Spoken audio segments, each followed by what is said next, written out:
সবগুলো রাজনৈতিক দলের দেখেন আমি যেটা মনে করি যে যেই ঐক্যের মেলবন্ধনের থ্রুতে আমরা আসলে এই গণঅভ্যুত্থানটি আমরা জুলাইয়ের যেই আন্দোলনটি আমরা সফল করতে পেরেছি এবং জনগণের এতদিনের ক্ষোভ এতদিনের একটা আশা আকাঙ্ক্ষার জায়গা থেকে এটা জনরোষে পরিণত হয়েছে এবং জুলাইতে আমাদের যে তরুণ ছাত্ররা ছিল তারা যেভাবে আসলে সামনে থেকে নেতৃত্ব দিয়ে সকল রাজনৈতিক দলকে এবং সকল শ্রেণী পেশার মানুষকে একসাথে করে আসলে এই গণঅভ্যুত্থানটি আসলে সম্মিলিত করেছে বা সফল করেছে।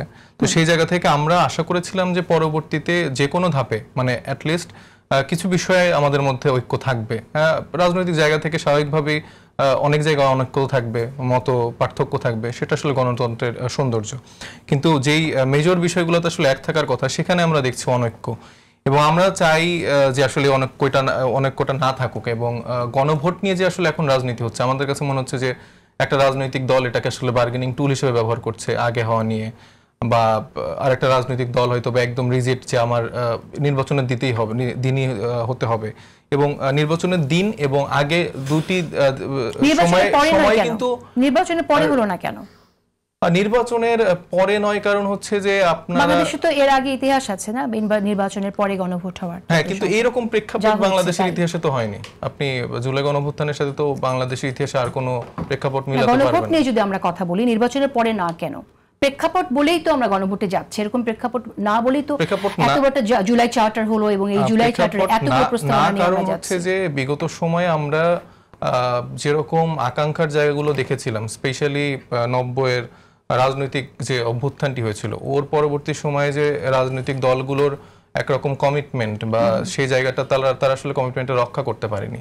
তো সেই জায়গা থেকে আমরা মনে করি যে এই যে জুলাই চার্টার নিয়ে আলাপ আলোচনা হয়েছে এবং সেটার যে একটা বাস্তবায়নের আইনি ভিত্তি সেটা আসলে এই সময়টাতেই হওয়া উচিত এবং পরবর্তীতে যদি কোনো রাজনৈতিক দল বা কোনো সরকার ব্যবস্থাপনার মধ্যে বেনিফিট কি আমাকে বলেন তো সাইফ মুস্তাফিজ, আপনি যদি আমাকে 3টা পয়েন্ট শুধু বলেন যে নির্বাচনের আগে গণভোট হলে এই 3টে বেনিফিট আপনারা দেখেন, পরে হলে কি 3টা বেনিফিট? আপনি আমাকে প্রশ্ন উত্তরটা আগে দেন। আচ্ছা, আমি আপনার প্রশ্ন উত্তর দিতে পারি। ঠিক আছে। নির্বাচনের আগে যেটা মানে গণভোটটা হলে যেটা আসলে আমরা মনে করি যে এখানে যে জবাবদিহিতার জায়গাটা থাকছে এবং আমাদের সবগুলো রাজনৈতিক দলের যে একরকম ঐক্যমতের জায়গা সেটা নিশ্চিত হচ্ছে, যেটা আসলে নির্বাচনের পরে সেই ঐক্যটা নাও থাকতে পারে। কারণ যখন একটা দল স্বাভাবিকভাবে রাষ্ট্র ক্ষমতায় চলে আসবে তারা তখন বারবার বলতে পারবে যে আমরা মেজরিটি নিয়ে আমরা দল ক্ষমতায় এসেছি, আমরা এই ম্যান্ডেট নিয়ে এসেছি। সেখানে আসলে আপনি কি করে নিশ্চিত হচ্ছেন যে মেজরিটি নিয়ে কেউ আসবে আর মেজরিটি নিয়ে কেউ আসলে? আমি বলছি যে সম্ভাবনাগুলো বলছি। স্বাভাবিকভাবেই যে দল ক্ষমতায় আসবে একটা মেজরিটি নিয়ে আসার কথা, সেটা যে দলই আসুক না কেন, মেজরিটি নিয়ে আসবে আপনি নিশ্চিত? দেখা গেল যে সমসাময়িক আরো কিছু দলের সাথে জোট করেও সেটা ক্ষমতায় আসতে পারে, যেটা প্রিভিয়াস সময়ে তো আমরা ইতিহাসে দেখেছি যে 2/3 মেজরিটি না আসলেও অন্য কোনো রাজনৈতিক দলের সাথে অ্যালাইন করে তারা রাষ্ট্র ক্ষমতায় এসছে। কিন্তু একটা দল তো আসলেই একটা বড় অংশতে আসলে ক্ষমতায় আসবে, সেটা 30% হোক 40% এর উপরে হোক। তো সেই জায়গা থেকে তাদের এরকম একটা সম্ভাবনা আছে এইরকম একটা আচরণের এবং সেই জায়গা থেকে তখন এটা বাস্তবায়নের পথে আসলে অনেক মানে আমি মনে করি যে মূল বাধার জায়গাটা এটা।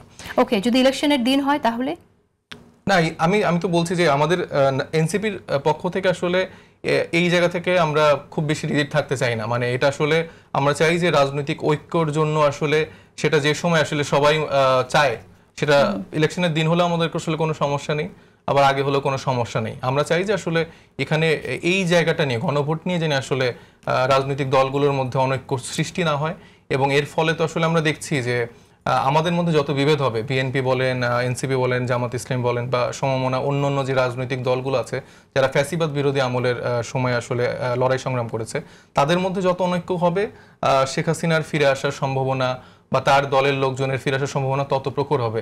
111 সরকারের সেটা কি এখনই হচ্ছে না? আপনার কি মনে হয়? হ্যাঁ, হচ্ছে দেখি তো আমি তো বলছি যে আমি যদি এখন এটাতে রিজিড থাকি যে না আমার ইলেকশনের আগেই লাগবে বা এই সময়টাই লাগবে, তা আমরা তো এনসিপির জায়গা থেকে আমরা সেই জায়গাটা আসলে চাই যে এটা এরকম রিজিড না থাকতে। এখানে যে রাজনৈতিক দলগুলো আছে সবার সাথে আলোচনা করে এবং এই গণভোটকে নিয়ে আসলে কোনো বার্গেনিং টুল হিসেবে ব্যবহার করা উচিত না।